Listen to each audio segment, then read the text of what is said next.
workshop live. Just checking to make sure that everything appears to be working. As you can see, there is a different setup right now and a different camera because today we are priming and using my airbrush. It's finally time! Finally time.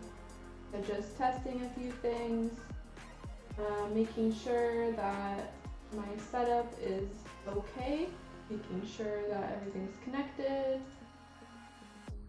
checking lighting, removing irrelevant tools. Oh, gotta hang up some stuff real quick.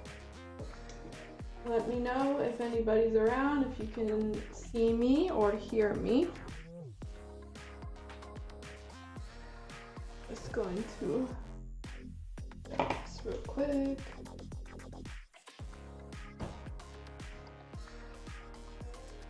Yeah.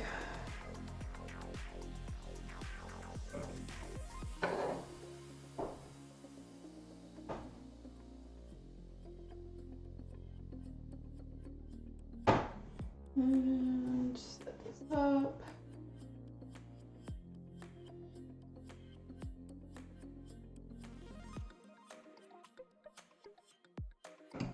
Okay, that's good.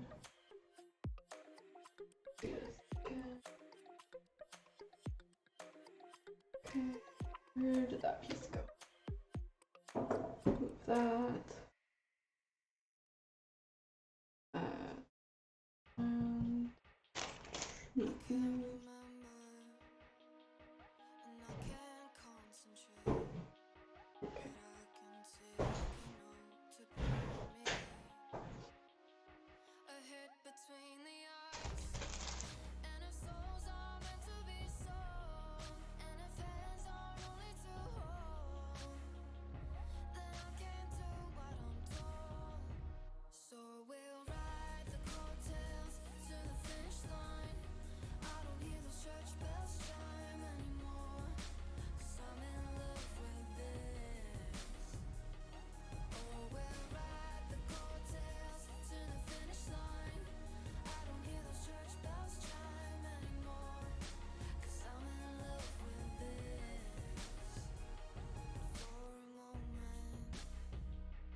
Take this out.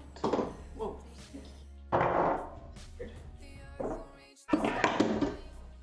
Alright, chat's updating. Give me a comment or something to indicate if you guys can hear me or see me, because the camera, as you can see, has been adjusted. Today we will be doing some fun stuff. Hello, Hollow. How are you doing today, wherever you're at? Hopefully well. Just waiting a couple more minutes to see if anybody else pops in. Unfortunately, I didn't finish sanding this Maid hairband. It just didn't happen. It took long enough time to sand down that apron. I know last time I was like, I'm gonna finish the apron, and I finished it, but man, oh man, is it just a wreck. I wonder if I can get a better angle now because the lighting's a little better. Let's see. Try to, come on camera. Come on camera. Should be auto-focusing, but I don't see it. Oh well. Anyway, it's basically riddled in holes. I do have a photo I can show you guys real quick. Let me show a photo. If I could get it to load. There we go. So, different angle, I have to adjust myself here. And there's a glare from my ring light. But yeah, so this is the apron. Fun times! This is what I was working on a little bit yesterday and today, because I wanted to get this all done before we primed today. So this was the big piece. It's kind of a huge wreck, but yeah. Anyway, That's what I was finishing instead of this hairband. So this will probably just have to put off. We won't be priming tonight. Your finished coloton. Yay, thank you. That's amazing. Yeah, so I just posted one of my finished works. I think she just threw up, just came up before the past build cycled through. But yeah, so I just finished a new work of mine. I've been kind of working on it in between my commissions, and then ended up wrapping her up quicker because she's much smaller. So I'm gonna post a link to her. This is my new work, so she'll probably cycle through in the past builds anyway, so if you get a chance, take a look. Otherwise, I think we're gonna start. So thank you for tuning in today to my new stream. Today we'll be focusing on finally some fun stuff. We're going to be using my airbrush and we're going to be priming Maid, the little Maid. So we've gotten far enough along in this stream. We're at a point where we can start priming this kit and sanding down any last imperfections, like any bubbles that end up remaining. The priming will show us all of the defects. So basically how this is going to work tonight is I am going to show you guys a couple of different primers that I own. Got a whole stack here on the floor. We're just going to run through them. Probably shouldn't take more than like 10 minutes. And then I will just get going. I'm going to explain a couple things in the priming beforehand because when I am priming, basically my airbrush booth here is going to be pretty loud. So when I turn it on, all these lights here, you can't see them, but there's some lights that are going to turn on, and there's a big fan in the back here that's just going to get pretty loud. So what I think I'm going to have to do is just mute myself when I'm spraying. I can try it, but I'm pretty sure it's just going to be loud and annoying. So we can give it a try first. If it's really loud, I'll just mute myself for a little bit so you guys can listen to some music, and you'll still be able to see me kind of like moving the piece around and spraying it. And then there will be sections like in between where I'll need to refill on my primer because like the cups will be empty because I usually don't mix more than one batch at a time. Sometimes I keep like a big batch of primer ready so I can just blow through stuff, but I don't have any of that ready now. So we're gonna go through all the mixing and stuff, and then, when I'm done with my mixed cup, I'll probably just turn off my fan and unmute myself, and then I can answer any questions or anything in there. So sorry if I don't answer your questions like while I'm spraying. It's gonna be pretty difficult to do because this is like a two-hand operation. So different primer types. Basically, you have a couple of options when it comes to primers. Number one, you have either a can form or a liquid form that you can thin and run through your airbrush. So I'm going to cover, let's do cans first because I don't have as many cans with me. I don't really use cans anymore. That's spray cans. So basically all of the primer comes in a can like so. This is basically what a primer can will look like if you go into a hobby store. This is Tamiya Fine Surface Primer. The L stands for like the large version, so there's a lot of it in here. This is one of their bigger cans. It's 180 milliliters. This is a light gray, so it sprays out, and it's a pretty medium gray, to be honest. It's not super light. But yeah, so this is what you can expect. It comes with a nozzle, and usually with these ones, you want to be spraying it under the right conditions, 8 to 10 inches away. Tamiya cans have, a lot of English guidelines on here, so you want to be using it in a well-vented area, probably not in a booth this small, because your spray pattern is going to be pretty big. When I use these, I usually spray them outside, so that's just something to keep in mind. So you've got hobby-based primers like this one.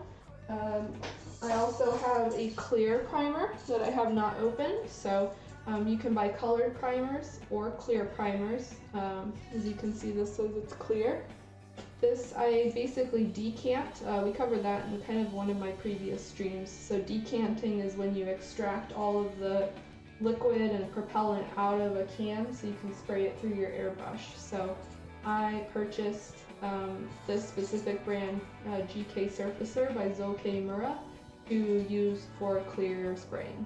There's a couple options when it comes to that, but this one I just heard good things about. I read a couple reviews in Japanese and decided I wanted to try this one. Yeah, I've been pretty pleased with it so far. No real complaints here. I bought this one on Bulks USA, so bought it online. Other than that, I think the most common one that a lot of people use is Mr. Metal Primer R.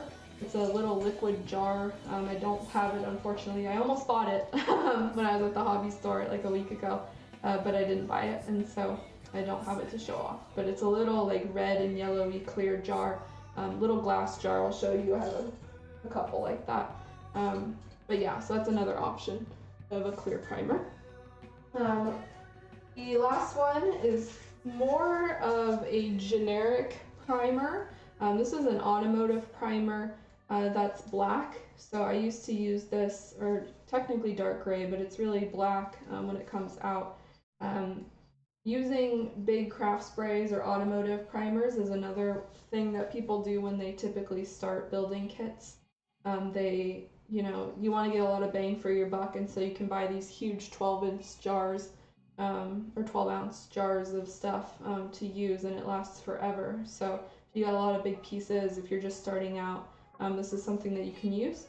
Just keep in mind that it covers very quickly, and so you risk oversaturating your kit, so a lot of the details could be lost.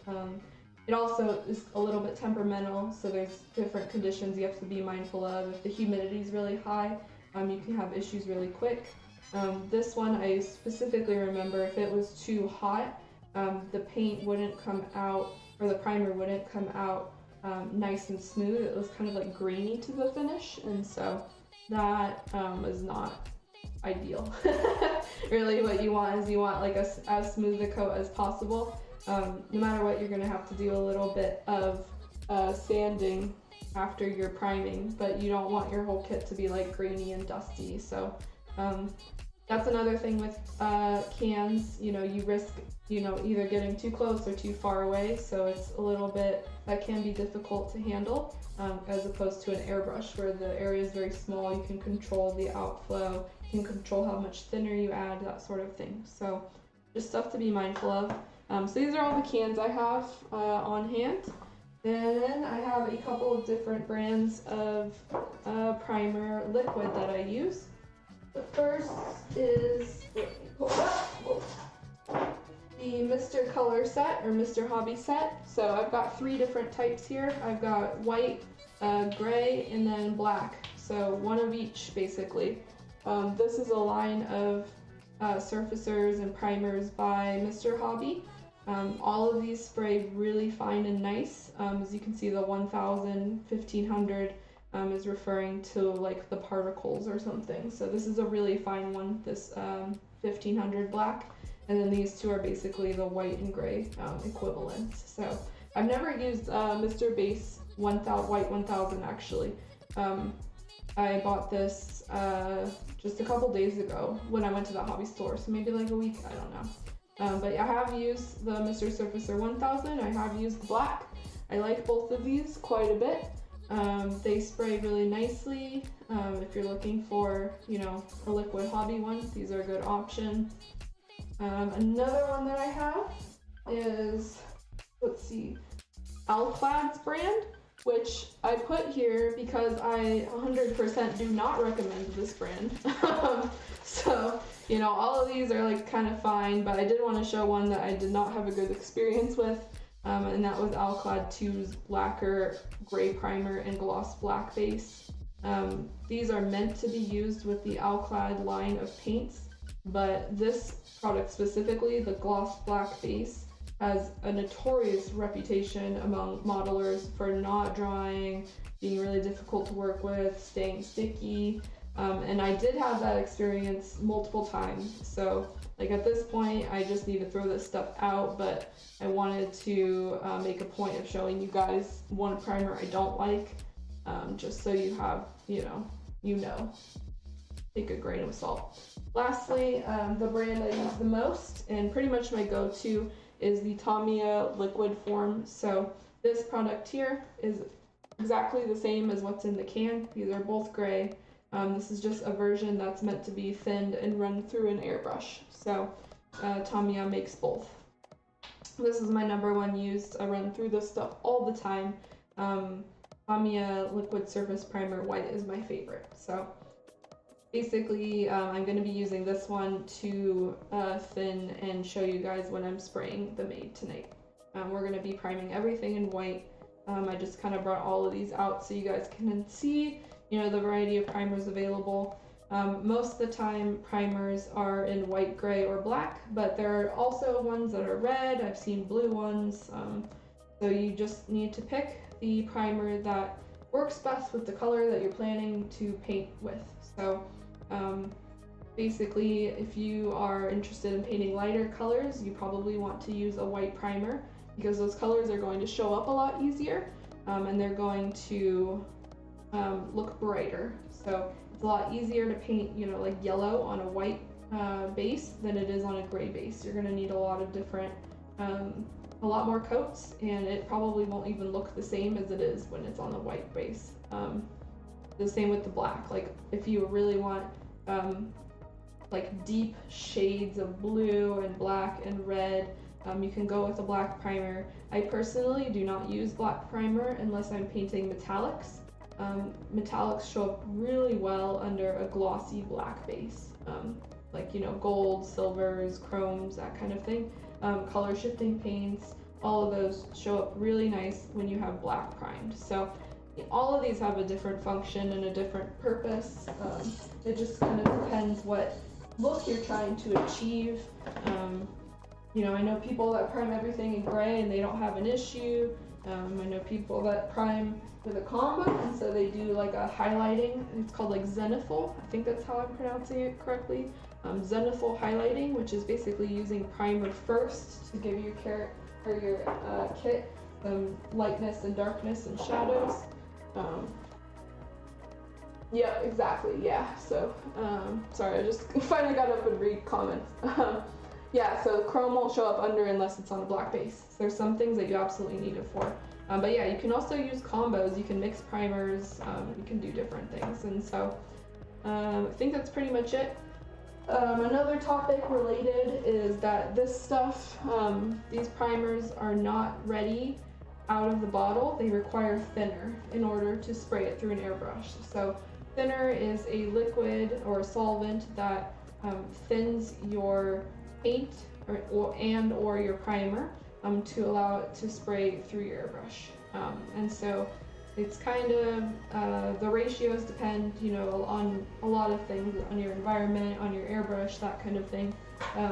But you basically want to be matching your paint type with your thinner. So Tamiya Liquid Surface Primer White thins with lacquer thinner, so that's what I will be using tonight. I have right here some generic, adjust my camera.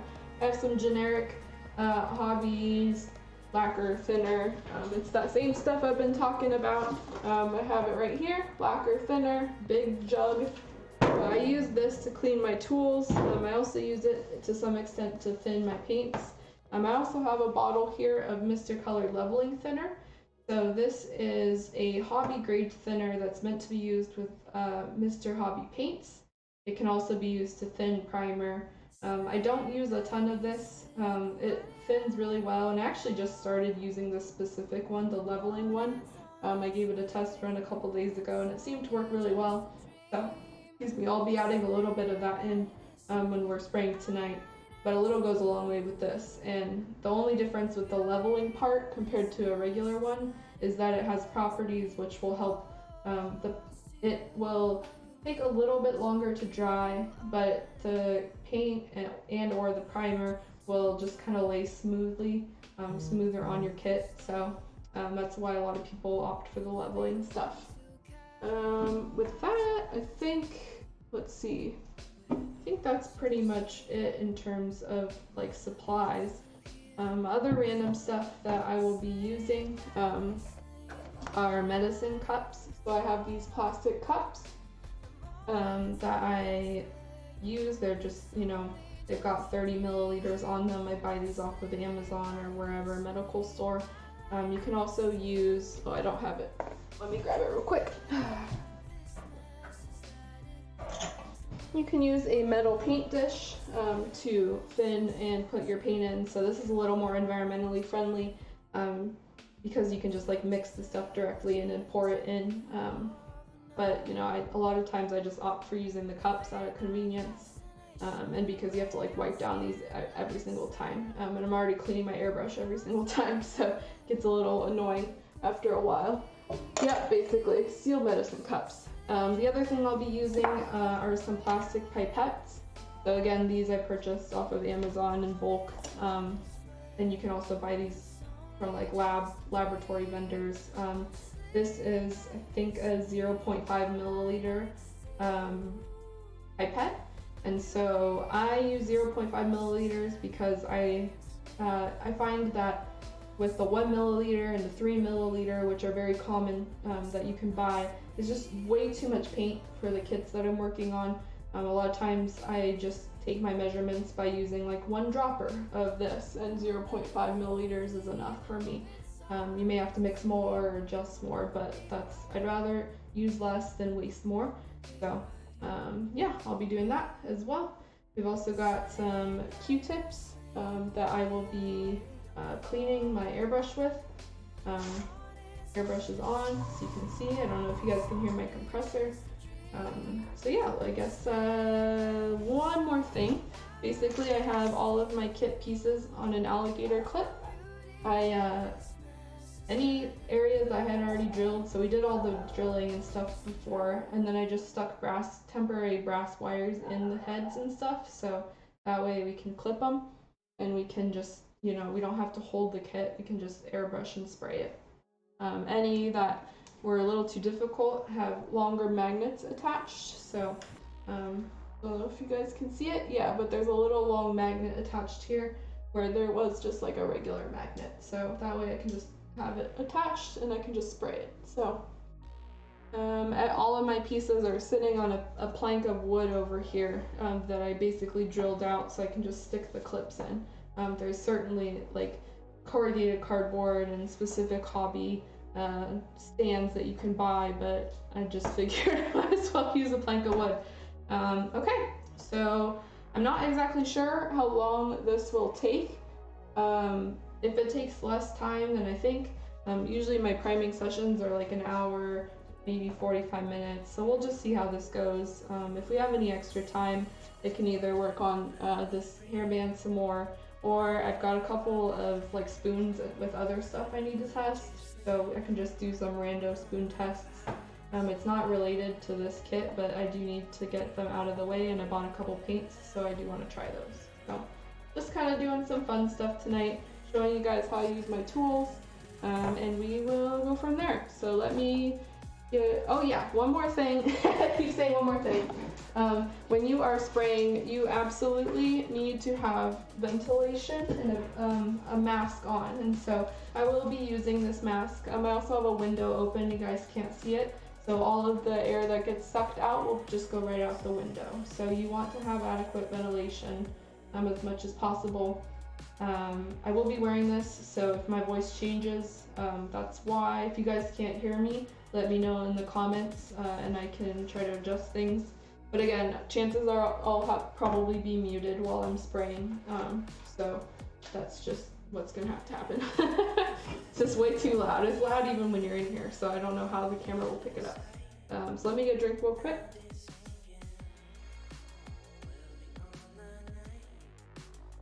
Okay. Alright, so let me put on my mask.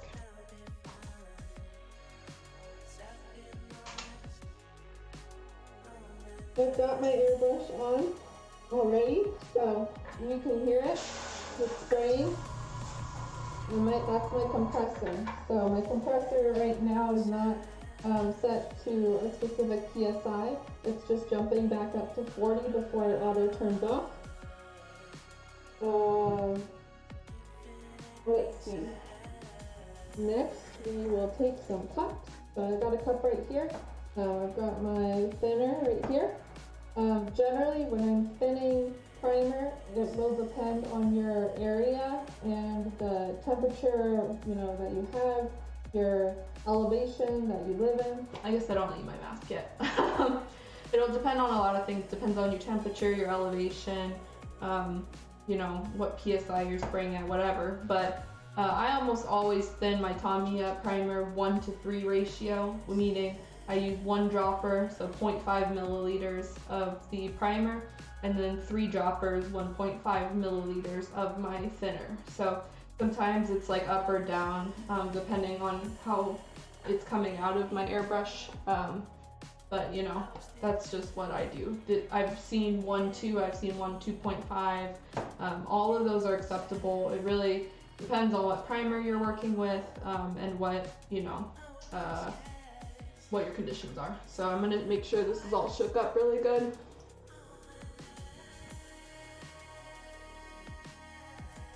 I think what I'm gonna do, and what worked really well for me when I was priming 2 days ago, was I'm gonna thin this like 1.2.5 with the hardware store thinner, and then I'm gonna add, actually, I guess this would be 0.25 of this. So I'm just gonna add a very little bit of the color leveling thinner, just because I felt that it did help, but it did make my kits a little bit wetter. So we'll see how this goes. So I'm gonna take a dropper. Oops, this one's already like busted. These are like cheapo ones, so you want one that sticks. So I generally like kind of eyeball it. There's a little bit more up in here, but that's fine. So I'll just do 1, 2, and then I get kind of halfway. There's a halfway mark here. Take some of my leveling thinner and just get about half. Close that up. And then make sure this is shaken. I think I already shook it, but whatever. I'm gonna put on my mask now. Open this up. And I'm going to take out 1.5 milliliters of this paint. So as you guys can see, I poured it out. I'm just kind of sucking it up back and down through the pipette to mix it. But it's a really nice watery consistency.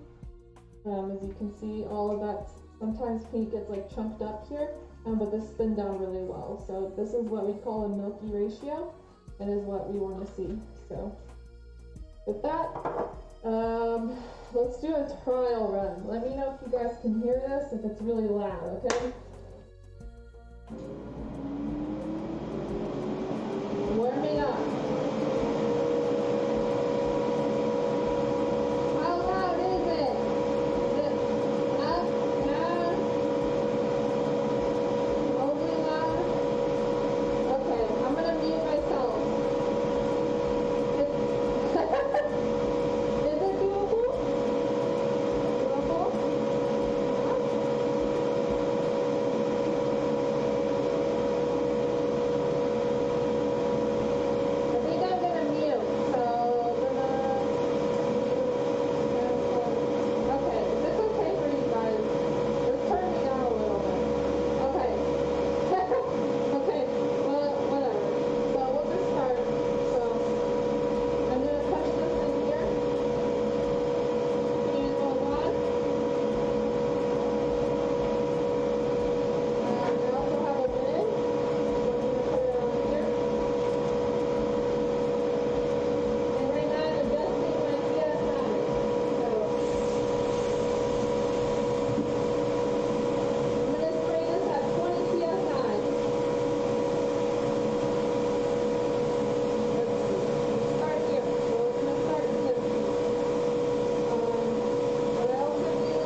Now I'm back.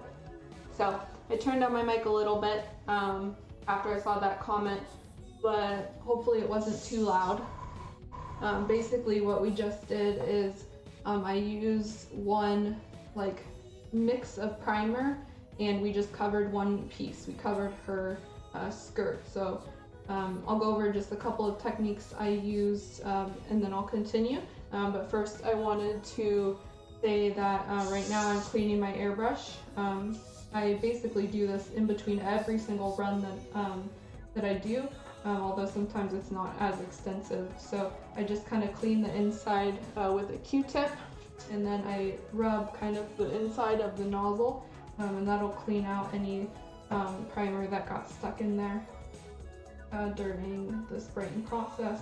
Because what I don't want is there to be like an accumulation of primer that builds up and then it's difficult to spray. So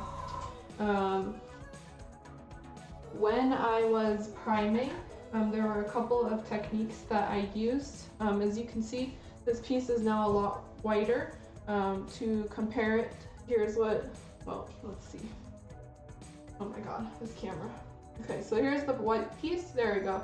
And here's her head. So they're different colors at this point. This is white primed. You can see it went on actually pretty smoothly. I'm pretty happy with this, but I gotta look at it a little bit closer. It appears that we did a pretty excellent job of using our Bondo and, you know, checking and making sure all these holes are filled. Because there are definitely a couple of pinholes left that I can see that will fill in, but there's not nearly as much as I thought there would be. So that we did a great job during all of our prep. What I am going to do basically for all of these pieces is they're not going to get a very heavy coat of primer, because this is what we consider like round one, or the first pass. A lot of times in model making you end up priming 2 or 3 times.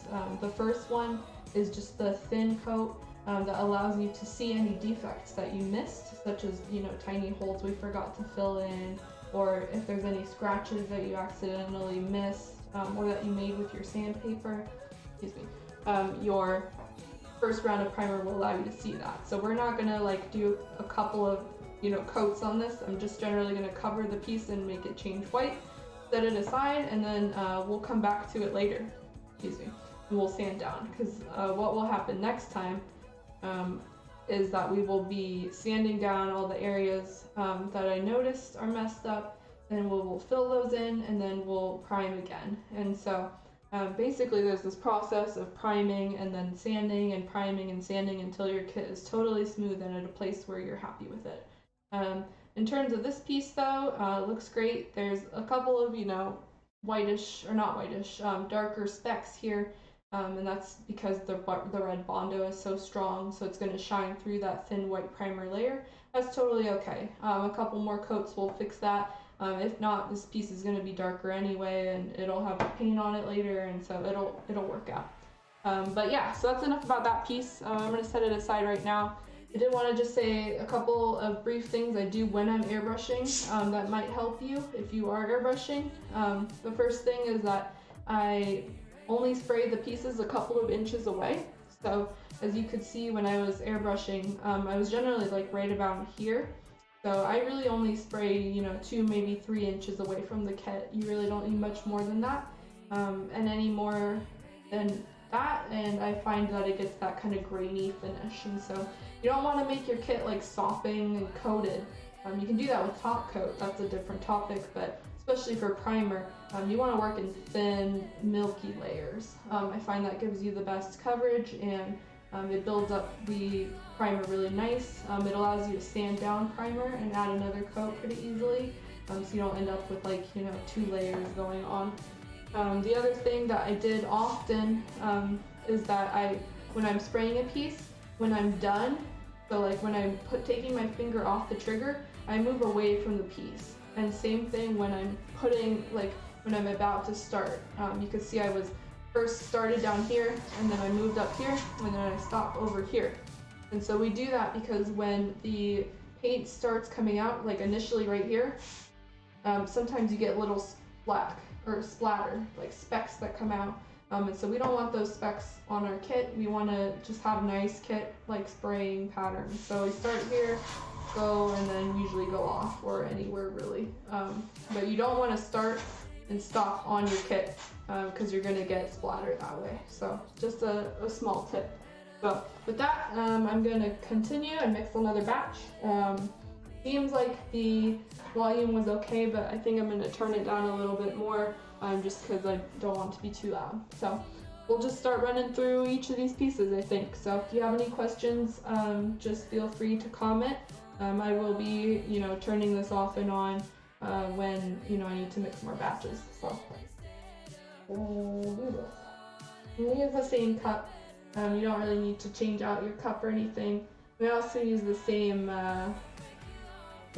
eyedropper until it breaks. So just gonna do the same thing. So 0.25 milliliters of the leveling thinner added in, and then the rest is just hardware lacquer thinner. And use the same.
mixing some more. I've still got a little left in my cup and my compressor is still on. But I'm finding it's like a little bit milkier and thinner than I want on that ribbon we were just spraying, so I'm going to just mix another batch, and that should give me enough coverage. So this is why people mix big batches sometimes, is they get, you know, a whole bunch going and then they don't have to stop in between and, you know, do all this mixing, but that just depends what you feel like doing. So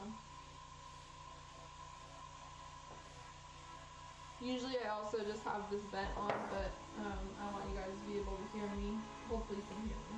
So we're just mixing another batch. I'm also covering my nozzle and pressing down on the trigger, and that will help mix the kit, or with the paint in the kit. So you can see it's kind of bubbling up.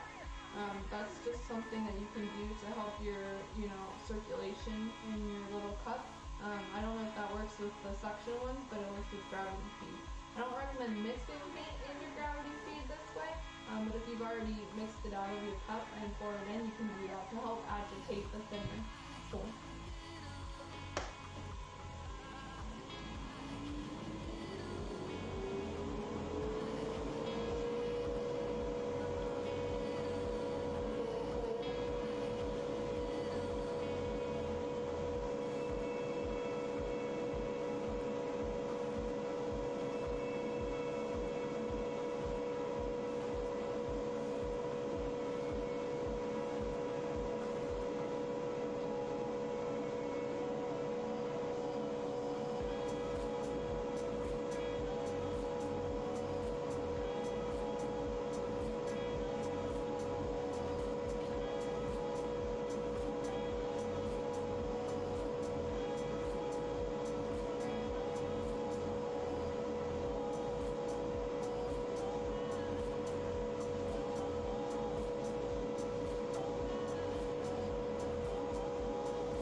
was another batch of primer we just ran through.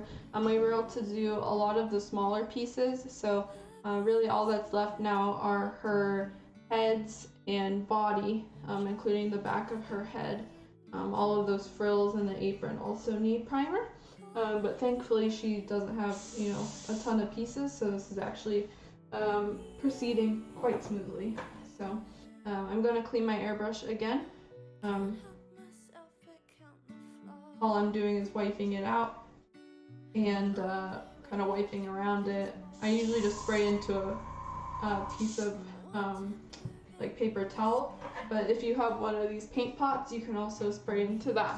So this will spray and capture all of that excess paint and thinner and just run down into the bottom. You can see mine is a lovely gray. And then all of the fumes will come out of a little lid here that has a, you know, filter, and that basically just helps prevent fumes and paint from, you know, accumulating. So more often than not now, this is kind of like just my dedicated airbrush like sitting station. And if I have extra paint, I actually put it into this nasty jar full of like guidance stuff. So I just, if I have extra liquid, I dump it into there. It's the same concept as this paint pot, but this one's open, so it can just slowly evaporate over time. So pretty good. Gonna wipe out this nozzle. So as I was saying on Monday, when I clean my airbrush, usually I kind of take apart the needle and the back part and wipe everything down. I'm not going to do too much with that yet because we're still priming, but I do want to clean out the top, and you can see some paint kind of accumulated here in the area by the needle, because as it's spraying out, some of it just gets stuck. So okay, I'll put all that back. Exposed needle is always a little scary, so you want to be careful you don't bend your needle, especially when you're putting your nozzles back on.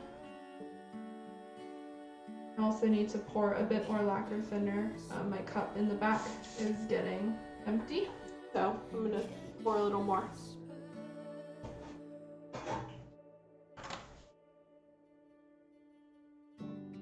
To remove this.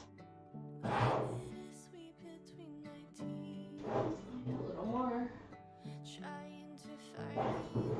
Got a bunch of paper towels set up on the bottom, down on the floor, so if I spill out, it just catches onto those. Alright, we'll mix another batch.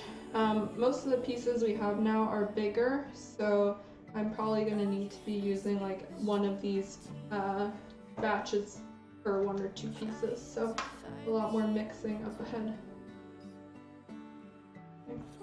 Just a little bit of the leveling thinner, we don't need too much. Stuff is spraying pretty nice. Weather tonight's really nice and there's not a lot of humidity, so it's actually really ideal spraying weather.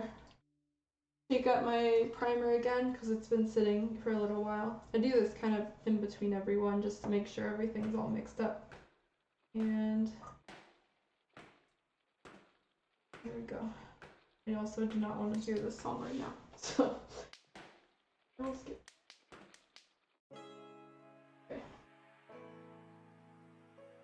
So yeah, you can see it's kind of accumulating a little bit on the bottom, but it's still a pretty nice milky color. So you don't want buildup or crusties on the bottom. Like this is one that's kind of crusty at this point, and this one's nice and milky. All right, get back to it.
I just saw your comment, Cannon.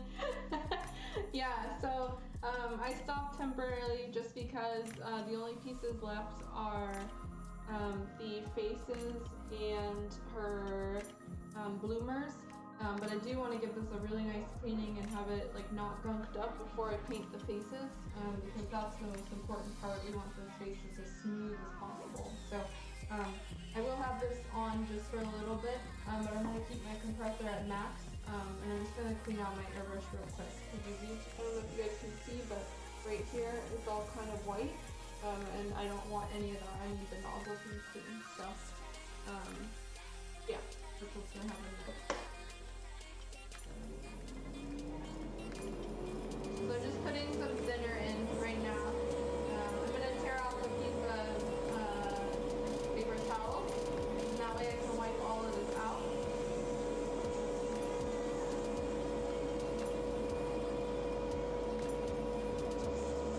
I'll answer your question in just a second, Monkey, before I start the new batch of thinner, but I'm going to clean this real first.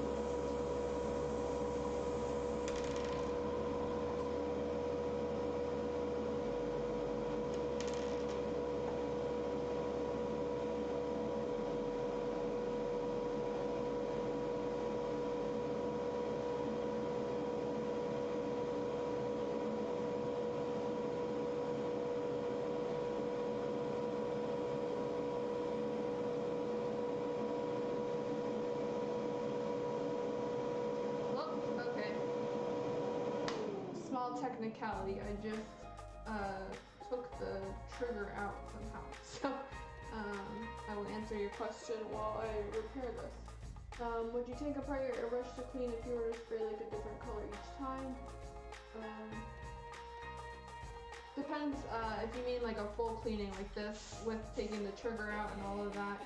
Generally what I do, especially when I'm switching colors, is I do what I'm doing right now. So I take out, the needle. I give that a good wipe down. I actually take, the needle nozzle parts off. I clean each of these individually.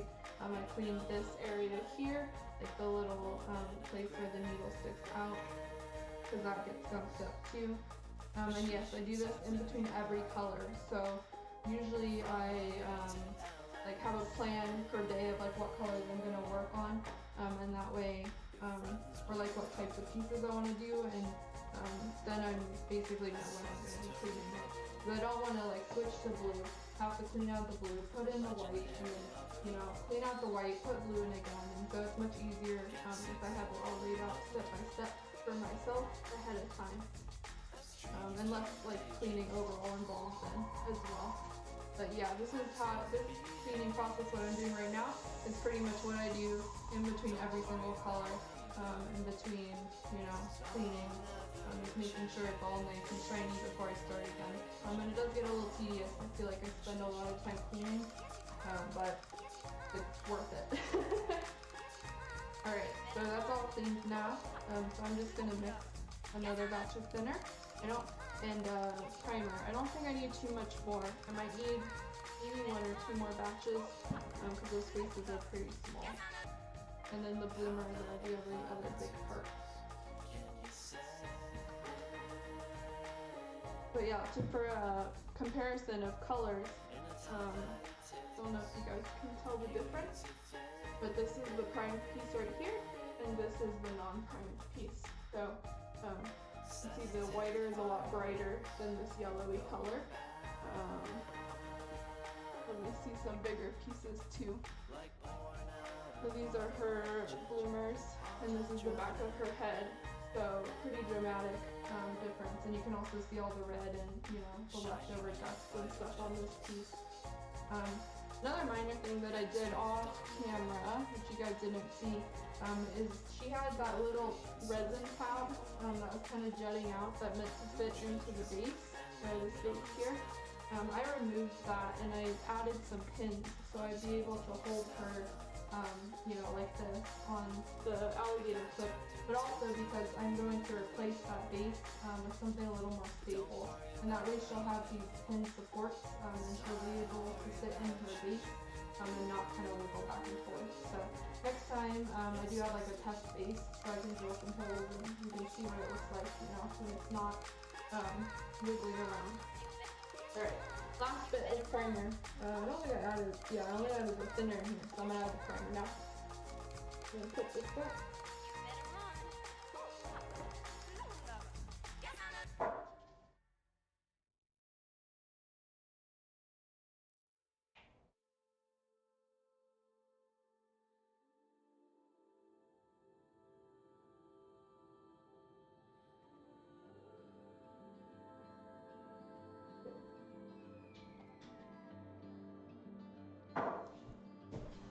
And one more thing I do after I clean my airbrush is I put just a little bit of thinner in here and spray it out onto the towel to make sure that the needle and everything is in correctly. Because sometimes the problem I've had is that I've like cleaned my airbrush out, I put it thinner in the cup and then it doesn't spray, and that means that something is not aligned well. So I always test that before I put more paint or thinner into my airbrush.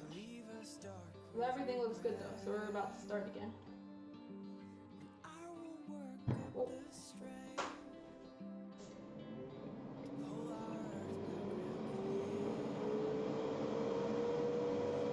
There's a tiny piece of hair that I just noticed, so I'm gonna fish that out. We don't want that to go into our cup, that will clog it. There we go. Alright.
Alright, so that was pretty perfect. I just finished up that piece and then my primer ran out. So the only other piece at this point is this hairband, which I can't prime because I'm still doing some work on it. I need to carve and sand stuff.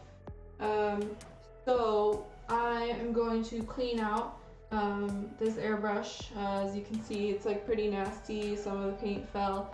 I don't know if you guys could hear me at all, but at one point right before I started this batch, I knocked over some primer, so I had to make a new one. And then I used some tweezers kind of in the middle there because I noticed a little hair on the alligator clip, and so you want to remove those dusts and imperfections if they're not touching your kit as soon as possible, because any dust that gets onto your kit, you're gonna have to sand off unless you want that kind of finish. So yeah, I didn't notice any other dust that sat on the kit while we were spraying it, so that's a good sign, because sometimes it can get kind of whack and there's dust everywhere. So yeah, right now I'm going to just clean this. After I clean it, I'm just going to take a brief look at some of these pieces and see how the first prime job was. We really won't be able to do anything to them until that primer cures and dries, and so usually what I do is I spray primer at night, and then in the afternoon or the following day, whenever, I can take a look at it then. So you don't really want to work with your piece as soon as you spray it, because your primer still needs a time to dry and cure. And so drying is very different from curing. Drying is just when it's basically dried at the touch, which can be like a couple minutes to like a few hours after you spray. Curing is when the whole layer and everything is fully dried out, and basically the paint is completely like dry and solid on the kit. And so that process takes a little bit longer than a couple hours. Usually it's around 24 hours, but stuff like enamels can take up to 48 hours or more, depending on how thick your paint applied is. If you're painting small details and stuff with enamel, then generally you're not really going to be needing to wait 2 days between painting your face layers or something.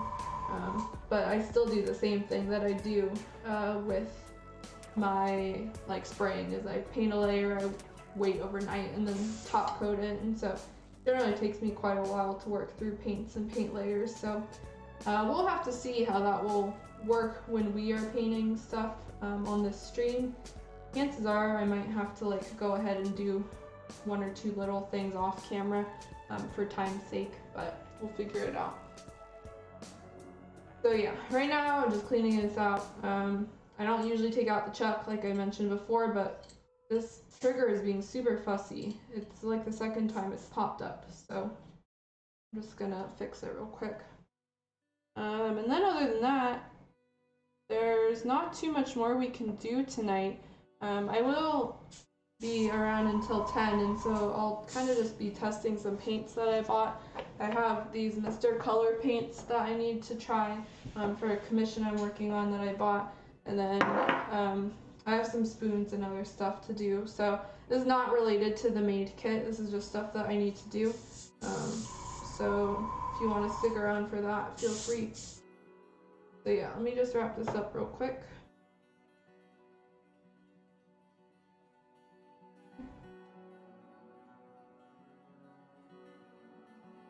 Too much glue. Yeah, I use a lot of this thinner stuff, which is also why I go through the hardware stuff, because it takes, I just use so much of it. Unless you're referring to the trigger popping out, in which case, probably. Alright, this looks good now. So this is all nice and clean. I do like to keep my tools as clean as possible. So I'm usually wiping them down, or, taking all the paint off. I never leave paint overnight in a cup in this gravity feed, because that just makes it so much harder to get out later. You really gotta pump in the expensive and thinners, or let it sit for a while, and that's just not what I want to do. I want to get in and go. So let me take this off just real quick and get a drink, and then we can take a look at some of these pieces.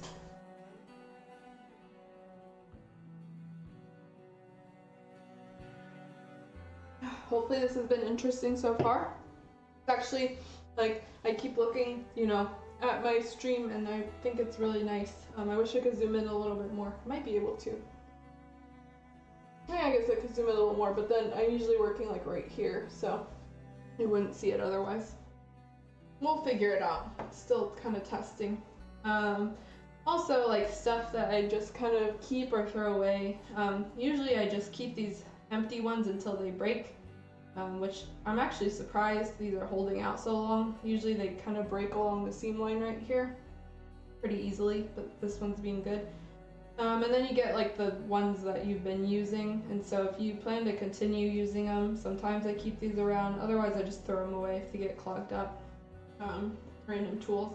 You can see I got some thinner on my side. I'm only using one glove tonight. Anyway, let's take a look real quick. Let's start. Not going to look at every piece, I'm just going to look at a couple of them. Okay. Overall, pretty good, about what I would expect. There's a couple spots that did, I don't know if I can zoom in on them. No, probably not. So there's a couple spots that are a little more indented in. There's one like right here. Definitely can't see it, it's too blurry.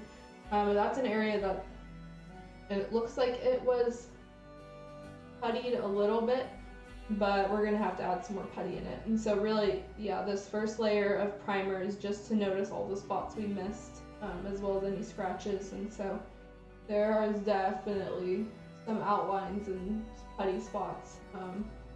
Probably gonna go into this with light curing putty on these pieces, because any more Bondo, if I apply the Bondo and thin it with the lacquer, it's going to thin that primer layer, so we really don't want to thin and mess up the primer layer. We can, because we're just going to be priming again, but I find it's generally nicer to sand down and use the light curing on the spots that I missed with Bondo, because it won't shrink, and it'll give you a really nice smooth coverage. That or the UV gel, we might do that.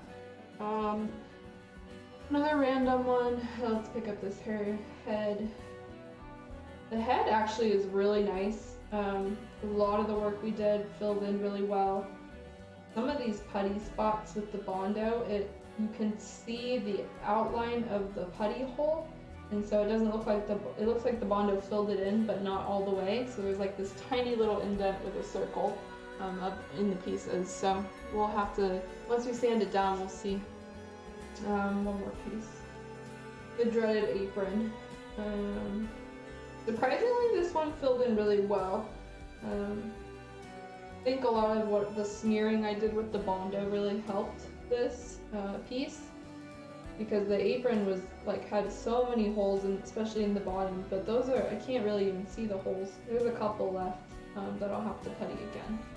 And then I don't know if you guys can see, but there's kind of a reddish tint to this apron because, you know, we applied all the Bondo. So that's just something to keep in mind if you're going to use this product. As much as you try to like coat it and coat it and coat it with primer, you may still get a little reddish tint with this kit, or with stuff that you're using Bondo on, just because red is such a strong color, especially when white is put on top. You're just going to get pink instead of white. So I like treat it as shading, basically. Like, this kit is already like really nicely shaded with red, but we'll do some stuff with that and figure it out. But yeah, it's again something just to keep in mind if you're doing that. If we primed this gray, we would not have this problem. The gray would completely cover the red. So really, I've only had this problem when I'm using white primer. Let's do one last one, so I can just take a look at it. The hair is the largest piece of the kit, and most of what I'm seeing here, I didn't prime that enough. So there's a couple spots that I missed on the hair ends. That's fine, I can do that in my spare time or whenever. And what I'm seeing are like lines of the hair that are just like molded, and so these types of things show up in the kit when it's cast, and it's really up to the individual if they want to completely smooth down every facet of their kit. A lot of times I don't bother with that, and I just leave like lines from casting on the kit, because it gives it a little more flavor and keeps the like aesthetic of the sculptor. But again, it's totally up to you. If you want like a perfectly smooth anime kit, you may be forced to sand every single edge of your hair or whatever. So that comes down to personal preference. And okay, I think that is it for the primer. I don't see any other pieces that I need to prime. I'm moving all of these over right now to my on my alligator clips and this bench I have, just so I can save some space. And now, let's see what time is it? We got 20 minutes, so I'm just gonna be kind of messing around here. I've got a couple of paints I need to test out and some colors I need to mix, and so this is unrelated to the Maid kit. I will not be painting her blue, but I do want to try these out, and so I'm just going to be working with some spoons and thinning stuff and messing around. So I've got these spoons. These are kind of what a lot of modelers use to test colors on, because you have a nice like white surface. So you don't need to prime your spoons. You can just like spray color directly on them, which is what makes it nice. And then yeah, you can use them as reference later. You can, you know, hold them up to other colors and see how they'll work and go from there. So yeah, I bought these two colors. I'm really hoping that this is more of a cyan rather than like another blue, like just standard blue, but we'll see. And this one, I don't really know why I bought it. I hope it looked roughly like the color I needed, so we're gonna try. Usually I mix all my colors, but sometimes it's nice to start with a base color and then just adjust that slightly with another color or with white or something. So I'm just curious how these will look. So I'm also gonna clean this lid here. The lid got pretty crusty and I didn't clean it at all. Allie. Probably little spoon. The smaller my stuff that I work with, the better. And I like being little spoon. I wish I could paint lots of really, really tiny spoons and just have a tiny spoon collection. These are far too big. Let's see. Basically, spoons have the best. Yes, you are correct, Fries. In fact, there was... I don't know if I can find it or if anyone has the link, but what company they did a joke. Some company did a joke for April Fool's Day, where they packaged a spoon in like a Gundam container or just like packaging, and it was like the ultimate spoon because everybody paints these, and they priced it at like some insane price, like $1,500 or something, and it was just like a spoon in a plastic package. It's crazy. But yeah, anyway, okay, we're gonna mess around. I do need more thinner, so I'm gonna pour some of that out. I'll have to find that link because it was so funny. One of my friends will send me that link. If you're watching, send me that link. I know you have it. Yeah, it was incredible. It made me laugh so much. Okay. I have a couple of other medicine cups here. I wonder though. I don't think I'm gonna use those cups. Let me grab some of my metal mixing containers, just because I'm not going to be using a lot and I don't want to waste a measuring cup. I usually try to reserve those for when I'm actually painting. So, what was the other one? Let me grab one more thing real quick.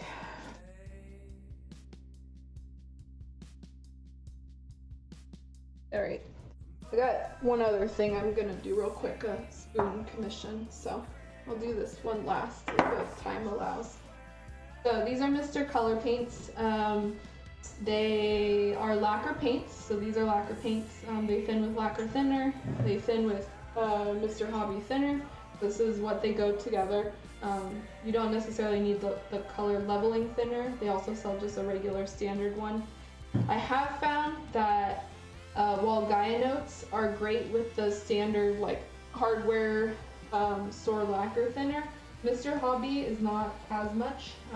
They clump up just a tiny bit with hardware store thinner, and so usually what I do is I cut it a little more with the sorry, it's a little buggy, with the brand thinner. And that's just this brand that I've seen has this problem.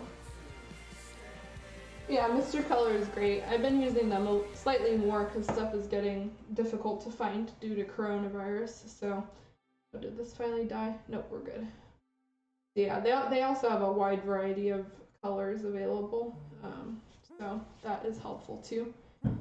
Whereas like Line is mostly like greens and grays and stuff, and Mr. Color, a lot of people use this for Gundams, so there's a lot of really nice bright colors available. Got a couple weird ones. Alright, so I just dumped this with the regular amount. It was like the 0.5. Ooh, this is tough. That might be too much. I usually mix a little bit smaller when I'm working with a spoon, but oh, there we go. So you can see it's a really nice bright blue. This is very bright. This is, we'll have to see how it sprays. I'm gonna take out a dropper and put it into my cup.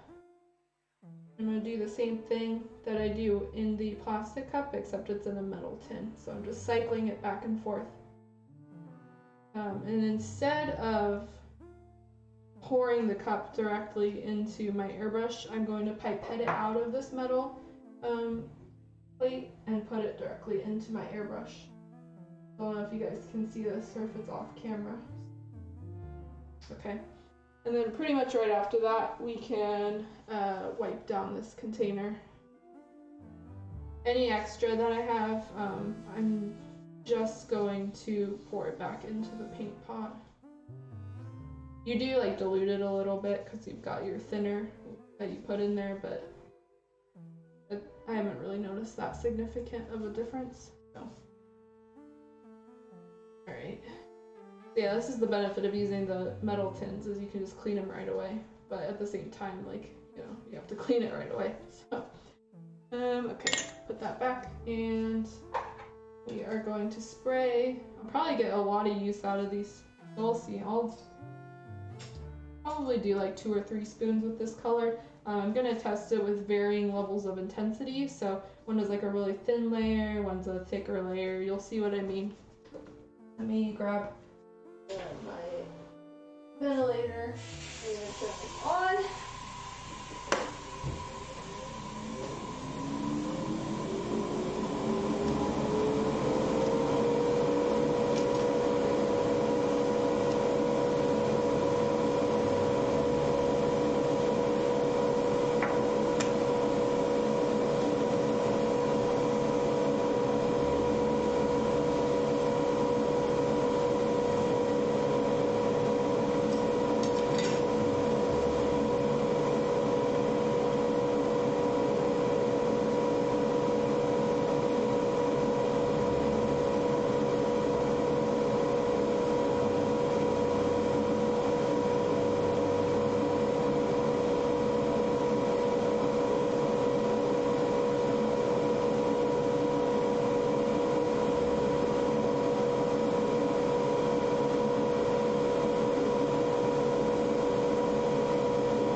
couple of different layers here. This is a fully saturated layer of the blue that we just tested.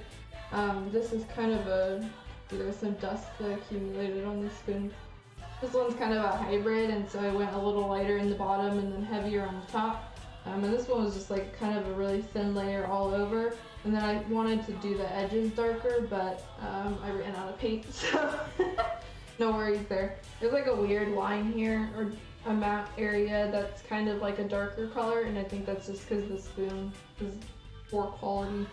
So yeah, these are just things I wanted to test. You can see it's also kind of like blue here, and that's because the spray runoff just gets stuck and it's like powdery. So this is why a spray booth is important. So I'm just gonna clean this out now and switch to the other color. And there we go. You can absolutely like mix colors together and other things too. It's usually what I do, but right now I'm just testing the base color on these. I'm curious about what tone of blue it falls under, and if it has more purplish tint, if it's more green, that kind of thing. So you gotta test these things when you're buying pre-made paints rather than like mixing colors yourself. That's what spoons are for. Okay, so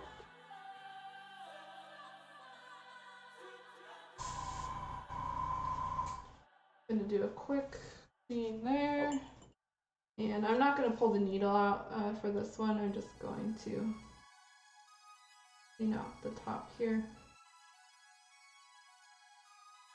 And usually I'll run a little bit more thinner through. There you go. It's still a little blue, but that's fine. And we'll clean out this top, because if you shake or mix your container and it has a different color on top, that paint's going to dissolve and then your color in your top will change. So definitely want to make sure everything's clean and that we're not mixing unless we want to. Sometimes you get really cool effects if you do that, but I don't want this color altered, so alright. Then now we're going to test this other one. So this is the blue. You can see that the color is almost identical actually to the top here. So that's really good on Mr. Hobby's end. It's almost an identical match. Sometimes I've had this problem with Gaia Notes where the lid color is not the same color as what comes out of the bottle. And that kind of depends on your primer and your top coat and all of that too. This is a good color representation. This one's a little bit darker, it looks like, but they're still pretty similar, so good to know. In that case, I'm hoping this one is the same color as this.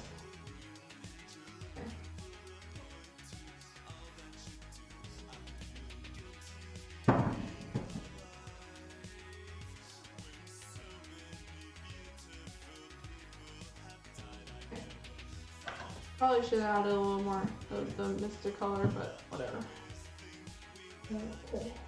Is your separate one? Alright. Is that it? Oh, that's tough. Okay. There we go. Okay, just build some of that. Alright, so this is a really nice darker blue. Not really navy, but it's definitely more on the blue end of the color spectrum than cyan. So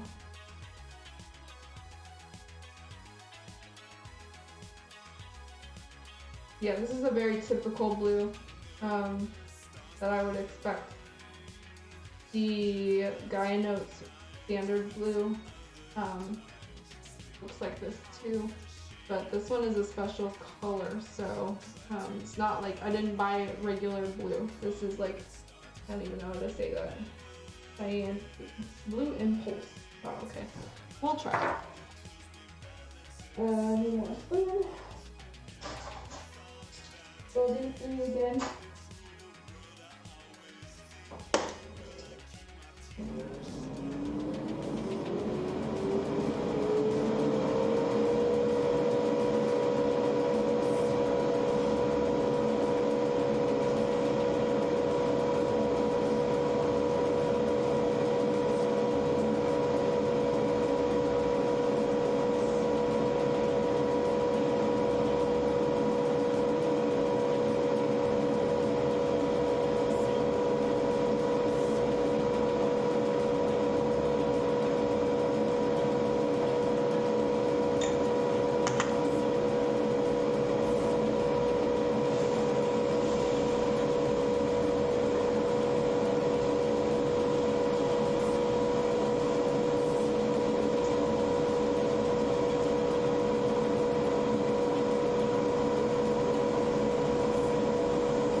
quicker than we did the other color.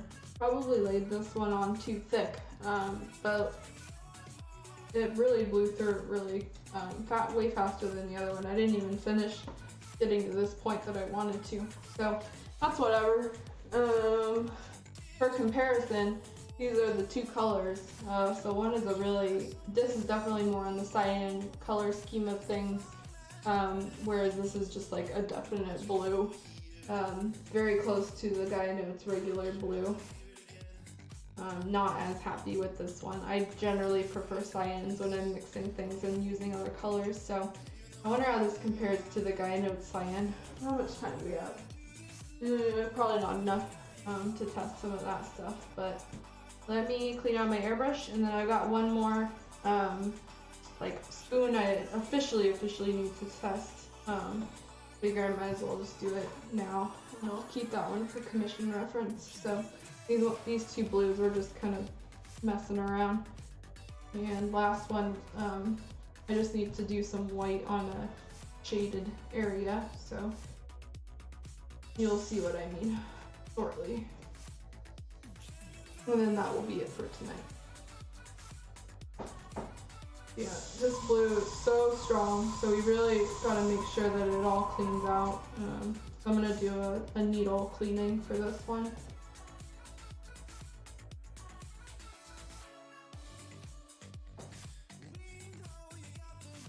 You can see it spraying out the blue, so, well, kind of messed it up, but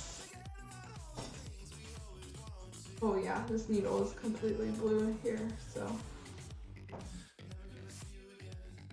And I'm gonna remove the top parts too.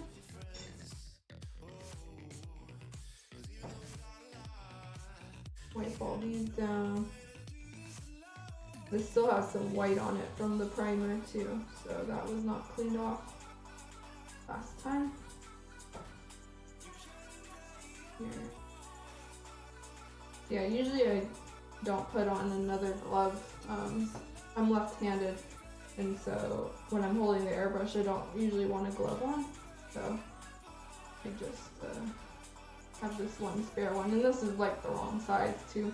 Been blowing through the gloves we bought during coronavirus, and I haven't bought my size ones yet, but it's whatever. Use what you got. Okay.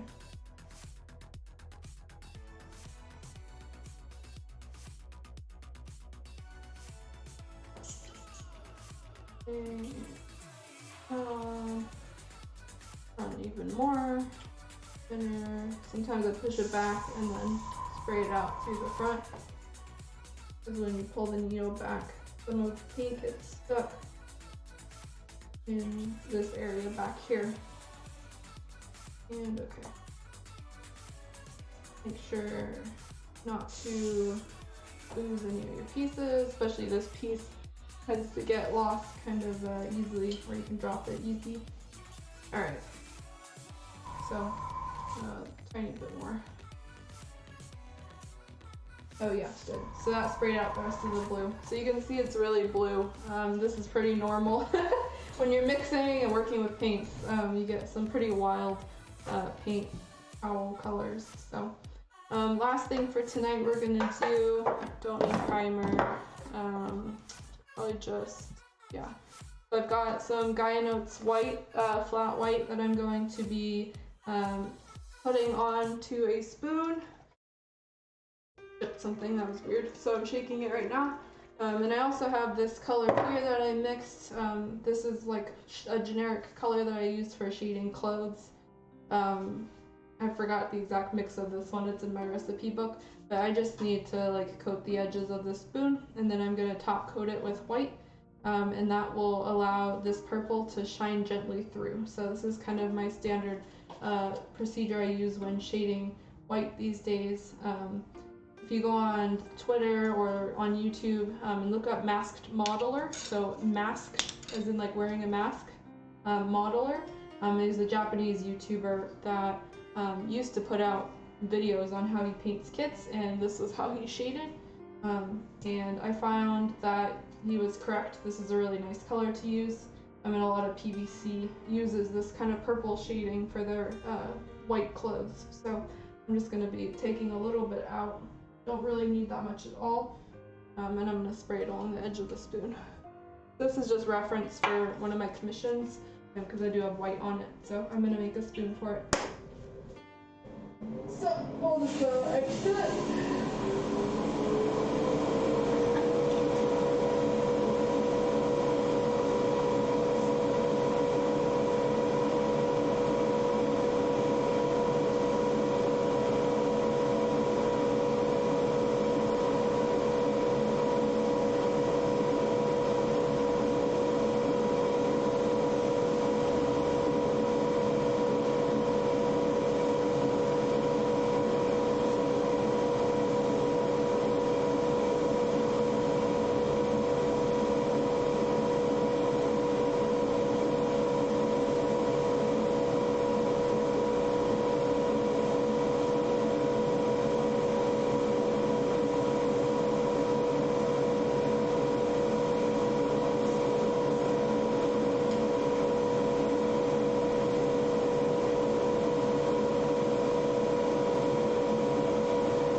So I just did a really quick like spray with my airbrush in 2 different colors. The first one that I applied was a kind of character shading purplish tone, and then I sprayed a white top coat on top of that. And so you can see when I was spraying it that purple was pretty pronounced, but now that the white is on top, it's a lot softer. But you can see the color separation here. You can see the purple, well, the purple's right here, and then the white is on top. So this is not, I didn't put any color here on top. This is, I just shaded the area around here. So it's a little easier to see when the light's fully on too, but I just wanted to keep this one as a reference. And then I also put a a little bit of white on top of this color here. You can see when you spray white on top of a color that already exists, the color of the piece is not going to turn as white as like just pure white, like a piece that didn't have any color on it at all. And so this, rather than white, is now like a really, really lightish sky blue. So again, if you're really wanting a pure white piece, you don't want to put any color on it whatsoever. If you want a slightly tinted, color, you can adjust things or put like a light red and then color that with top coat white, and you'll get like a pinker tone. There's a lot of possibilities when it comes to airbrushing, and so we'll be covering some of that. This is just kind of a whatever run because we had extra time from priming. But I did want to get through some of that stuff. So I'm just gonna clean this up for one last time. So this doesn't even really have to be on camera. We're winding down at this point. So before all of you guys head out, the next stream will be on Monday, April 12th at 8 p.m. Eastern Standard Time. We will be back in our usual setup, so camera facing down with the little paper towel, because we're gonna have to do some more sanding on that primer and fill in some of those bubbles of the areas that we missed. So I'll try to take a couple of photos and show you guys. It's kind of hard to show actually, so we'll see what happens. But basically we just have more like putting and sanding work to do before we apply the second coat of primer. And I'm not sure how long that will take either, so we might have to like switch the setup halfway through to the priming station again, but we'll see how it goes. We're reaching the point now where it's like we're going to be shifting back and forth between an airbrush station and my regular workbench, which is like just to the right. So that's exciting. That means that painting is coming soon, and there's spoons and other stuff specifically for this kit to come. So I think I'm going to end the stream now. We're pretty much winding down at this point. My airbrush is already clean, so thank you for those of you who tuned in today. I hope this was interesting, and I hope that the compressor and the vent weren't too loud. I'll have to look at this VOD and then kind of adjust things since then. But in any case, I hope you guys all have a great night, and I will see you on Monday. Have a good weekend. Yep, bye-bye.